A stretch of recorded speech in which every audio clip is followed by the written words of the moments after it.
Marty here from Cicada. On today's workshop, we're going to be talking about how to install a 10-inch mid-bass driver in your 24 Harley Davidson saddlebag. Adding bass to your Harley Davidson can be challenging. Cicada Audio has taken all the guesswork out of doing it. Let's take a look. Utilizing our ring T template system, simply attach using our guide pins to the inside edge of the bag.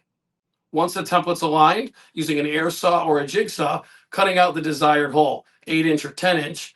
Also, you're going to want to cut through the port, allowing the port flange to be mounted in the wire connector. Using the supplied hardware, install the mounting ring in the port flange.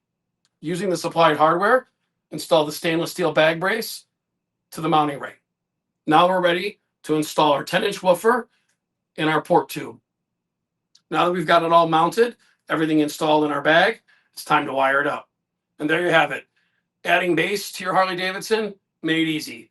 To learn more about all these parts used in today's workshop, visit us at cicadaaudio.com.